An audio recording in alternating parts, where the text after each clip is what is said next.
Nous sommes au milieu du plateau castillan. Ces étapes sont psychologiquement difficiles à parcourir, mais n'oubliez pas que le Camino n'est pas seulement le chemin, ni même la chose la plus importante. Le Camino, ce sont ses habitants, ses villages et, bien sûr, nous, les pèlerins. Dans cette vidéo, je vais vous montrer 2 étapes.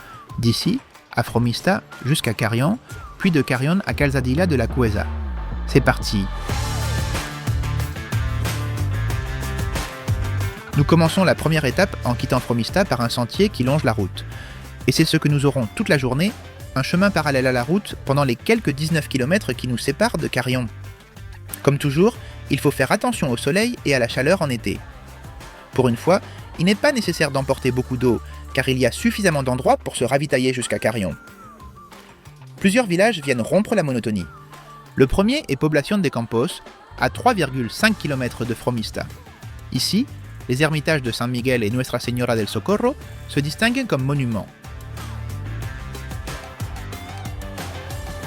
À la sortie, 2 options s'offrent à nous. Nous pouvons continuer à gauche en traversant le pont et en suivant la route, ou nous pouvons continuer vers Villovieco. Les 2 chemins sont bien balisés. Cette option est plus longue d'un demi-kilomètre, mais elle a l'avantage d'offrir plus d'ombre et de rompre la monotonie de la marche. À vous de choisir. En continuant sur le sentier, le prochain village, à moins de 4 km, est Revenga de Campos. Après avoir traversé ce village, en seulement 2 km, nous arrivons au suivant, Vilarmentero de Campos, où se rejoignent les 2 chemins jacobéens. Le village suivant est Vilalcázar de Sirga.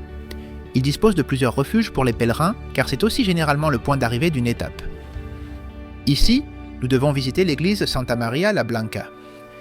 Il s'agit d'une église forteresse du XIIIe siècle, l'un des témoins authentiques de l'ordre des Templiers.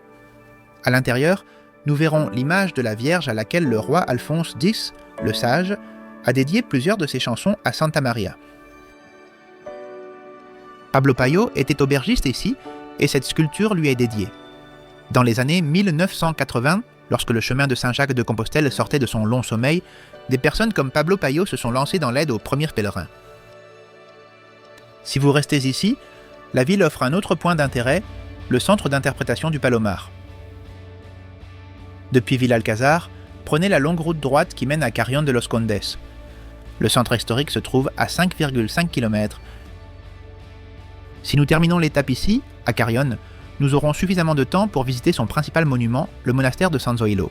D'ailleurs, si nous entrons par la porte qui mène au chemin de Saint-Jacques, nous trouverons la bibliothèque jacobéenne, l'endroit qui possède le plus grand nombre de magazines et de livres sur le chemin de Saint-Jacques. C'est un lieu très fréquenté par les chercheurs du chemin de Saint-Jacques. Parmi les autres sites remarquables de Carrión, citons l'église Santa Clara, la première église au monde dédiée à cette sainte, construite au XIIIe siècle. Et bien sûr, l'ancienne église Santiago, qui se trouve derrière moi, avec sa façade, chef-d'œuvre de la sculpture romane, avec sa frise et son archivolte. Nous entamons la 2e étape entre Carrión et Calzadilla. C'est peut-être le tronçon le plus célèbre du chemin de Saint-Jacques de Compostelle. Il s'étend sur 17 km avec peu d'ombre, aucune alternative et aucun service.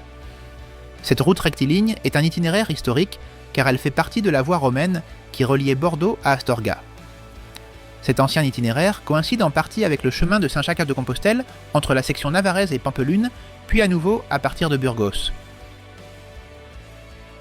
Ici, nous avons la chance que les routes aient été déviées et que la voie romaine ait été préservée sous nos pieds. Le tronçon rectiligne est difficile, avec très peu d'air de repos. Pendant la saison touristique, quelques marchands ambulants s'installent ici et là.